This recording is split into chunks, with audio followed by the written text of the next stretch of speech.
Well, hello and welcome to another episode of More Perfect Marketing. My name is David Baer, and today we're going to talk about a platform called Twitter. If you were paying any attention in the news in the end of 2022, you probably heard of this platform. It's been around a while, but it got really popular because some rich dude bought it. Anyway, that's not what we're talking about. We're going to be talking about how you can actually use the platform effectively to sell within your business, how to connect with and be seen by the folks that you want to be working with as somebody who actually knows what the heck they're talking about and might be a good service provider or product provider to an audience of potential buyers out there. I don't happen to be an expert in this, but thankfully we have somebody here who is and who has not only taught me a heck of a lot about this, but also practices what he preaches and has taught an entire community of folks about this as well. And that's J.K. Molina, who is joining me, I think, from Guatemala, if I remember correctly. That's right. And whether you're down there now or not, I'm not sure. And so I want to bring you into the conversation in just a moment. But first, I want to share something. I'm in my late 40s, soon to be 50. I have been a marketer since the mid 1990s. And it wasn't until probably 10 years after I got into the marketing business that I really started to study all the work that I had been doing or ought to have been doing all along and didn't really understand the foundational elements of marketing the way that JK does. And he's not nearly 50. In fact, he's less than half my age. And so I just want to give you kudos because I've been watching and following and listening to a lot of the stuff that you teach, and you've embraced a lot of the foundational stuff when it comes to direct response marketing and have found a way to teach these concepts to people who are utilizing it in an environment where it wasn't originally developed for, and that's Twitter. So how did that come about? Appreciate the intro, man. What's up, everybody? Jake here. Hopefully we'll have a fun half an hour together. But the way that came about was really, I started on Twitter just kind of talking about anything. Is the audience well versed in Twitter? Are they on Twitter I think, a lot? I was joking that the platform is not well known, but I think people know in general, the principles behind Twitter. But if you want to walk us through your perspective from the way that you utilize it, because I think a lot of us use it as consumers. Right. No, I get it. Okay. So there is kind of several sides to Twitter. There's obviously the politics and drama side. That's where most Twitter users are.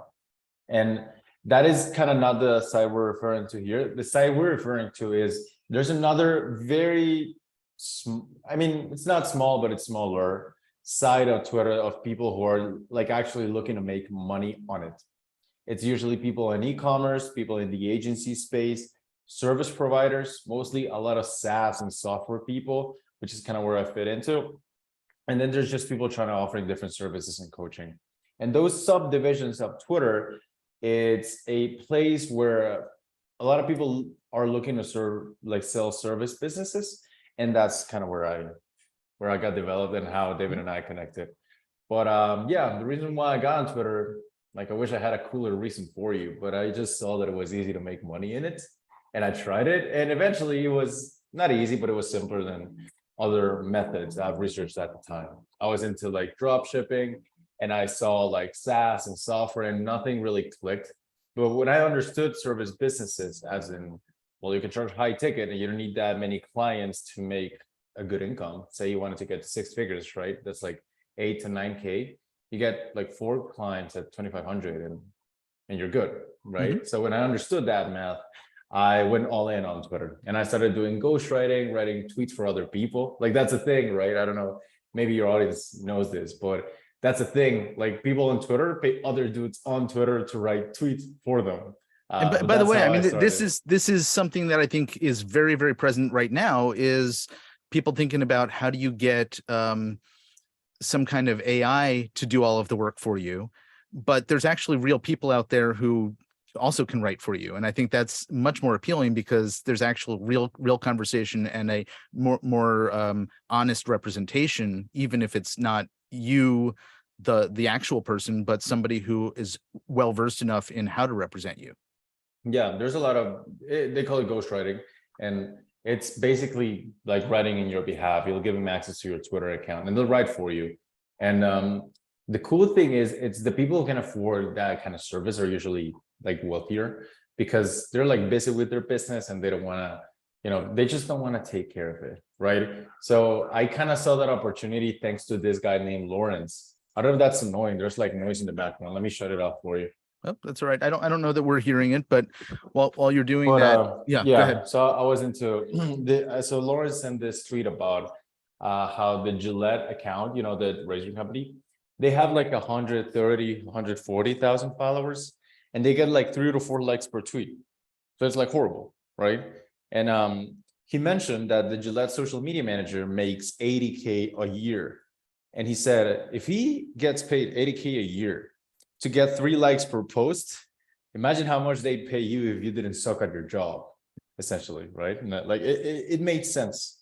So that's how I got into ghostwriting, and kind of how that was like my first successful business, I'd say. Successful in terms of like it made money, because the other ones didn't. But that was like the main one. And yeah, super grateful to that niche and to that industry, because like it kind of opened it up for me. But okay, so you used this Gillette account as an example, and I think that it's probably, I haven't looked at it, but it's probably reasonable to assume that the principles behind what that guy does for a living, getting paid $80,000, is what we often talk about on this show as not being as effective for most businesses. It's brand marketing. It's not performance based. It's not direct response marketing to go out there and engage with people and give them direction on what to do, but simply saying, hey, I exist, I exist, I exist. So how did you uncover this other approach to connecting and marketing and digging into the psychology elements behind, communication? Yeah, it was kind of harsh the moment I discovered it, because you mentioned there's a lot of people who are like accountant and CPAs in your audience, so maybe this will be a little bit relevant to them. So I met this dude, his name's Tony, and Tony had 900 followers at the time. He's an accountant, and I had 70,000 followers. He had 900. We got on a call, and when I asked him what his monthly income was, because it was a sales call, we realized that his income at 900 followers and my income at 70,000 was the same. We made the same amount of money, and I had 70 times his audience. And that's when, like, it was embarrassing, honestly, because I realized, like, dude, how is he making more money than me, or the same money than me, with way less followers? And then I kind of was thinking about it, and I like to compare this with dating. So let's say there's this girl and 2 dudes want her, right? One dude is kind of more the indirect guy. Like you say, I exist, I exist. She'll comment, she'll like, he'll comment, he'll like tease her and play, but he'll never ask her out, right? He'd tell about like, hey, I exist, by the way, when you're ready, ask me. And that dude never gets a girl. Whereas the other dude that's more direct, that's like, hey, we had a good time, we should do it again sometime, right? That's direct, that's like does things directly. He'll probably get her, right? Or has a higher likelihood of. And even if not, at least he got to know, right? And it's fast. He didn't get disappointed. So I realized there's like 2 approaches to audience building, in my opinion, right? This is what worked for me. But one approach was building the audience and then launching the offer. That's like the standard approach, the one I believed in, that didn't really click it for me. And whereas the other approach, I really like that one the most, which was create an offer and you build the audience around that, so that by the time you want to monetize, it's not a surprise. People already know it's coming.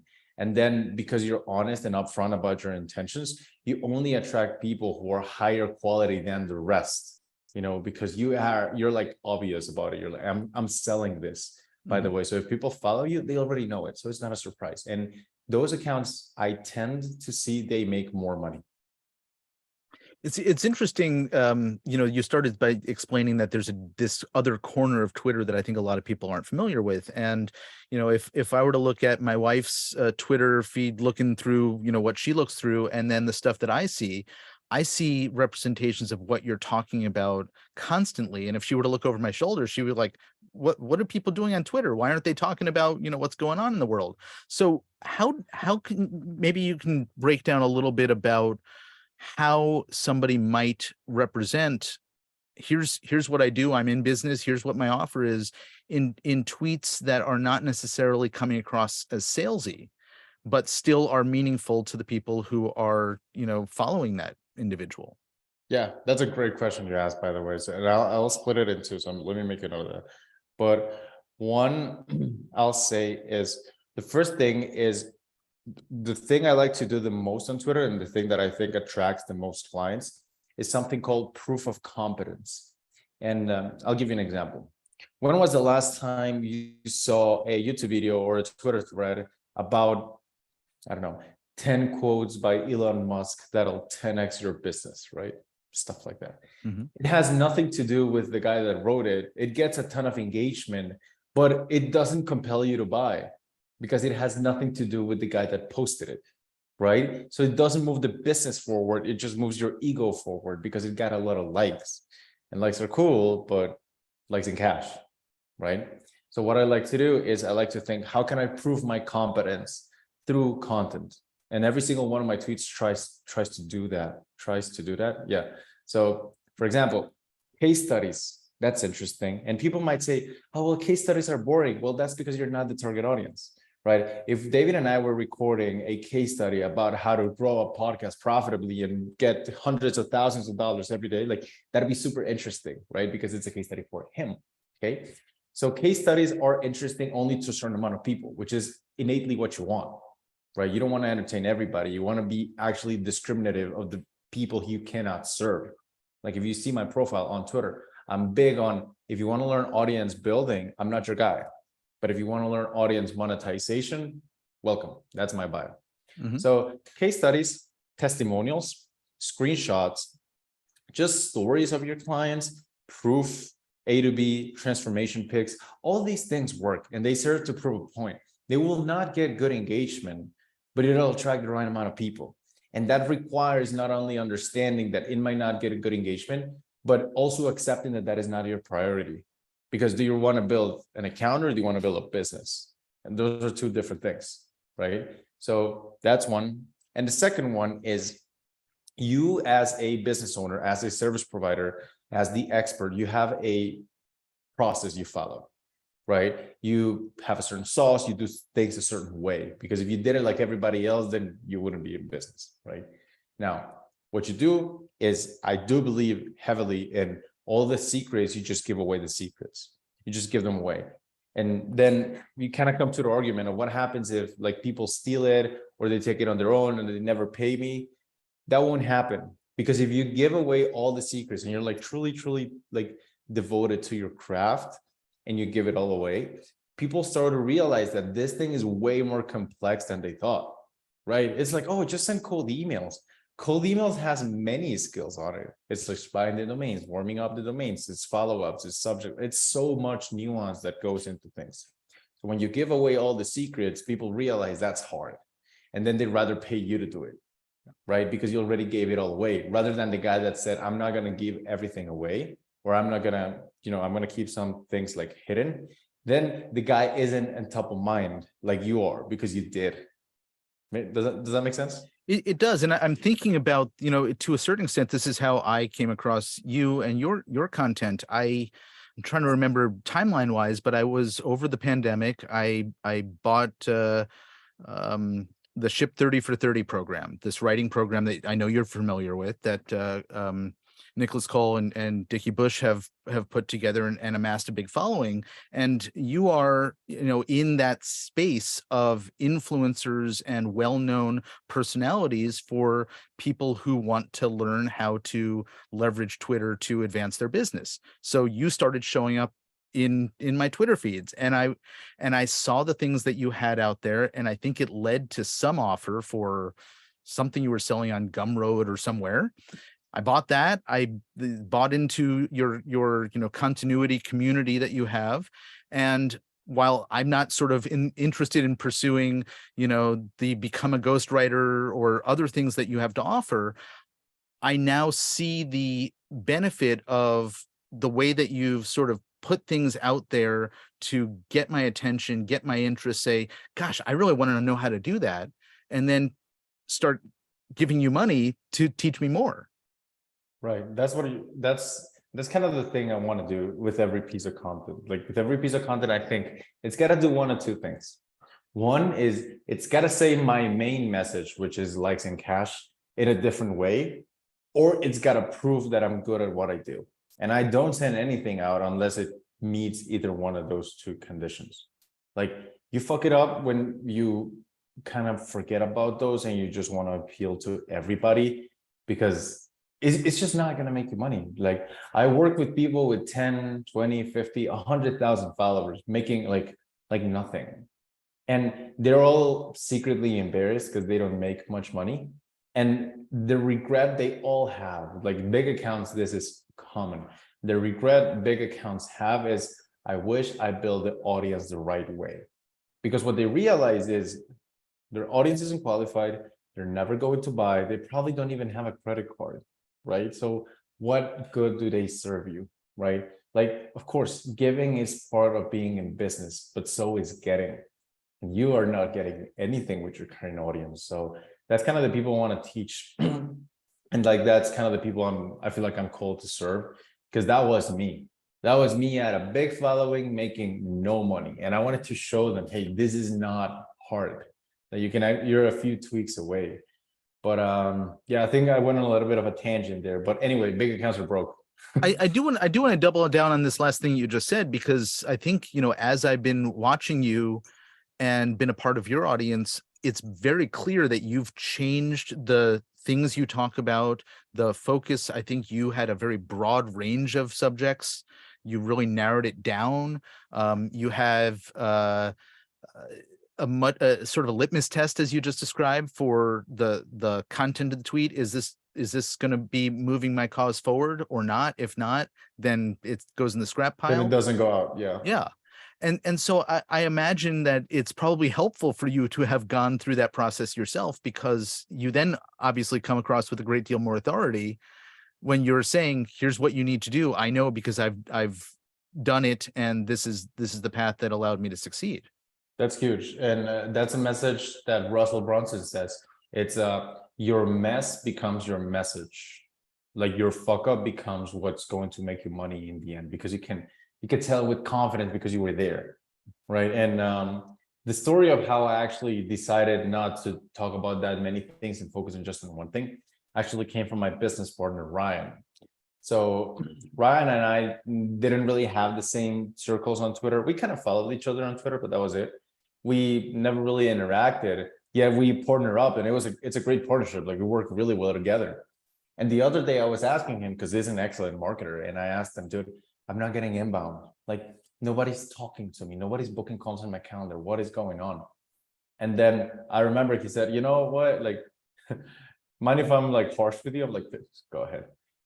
In the beginning, I muted you before we partner up. I'm like, dude, why? Because I thought your content was kind of basic and you were talking to everybody. So it's like, why would I follow you? And that hit when like the guy I partnered up with, my business partner, told me that my content was for basic. And I didn't like it. I just really didn't like it, but I realized it was true. And then I went on and I discovered other like profiles who they had a ton of inbound. They got a lot of messages. And it was because, unlike me, I went wide and I talked about everything. They went like, dude, they went deep. Like the guy that I know that gets the most inbound from Twitter, it's this guy with 3,000 followers. He's making like 30 something K a month. 30K a month with 3,000 followers. That's like great for him. And he does TikTok. Like he managed your TikTok, and he wrote for a week, dude.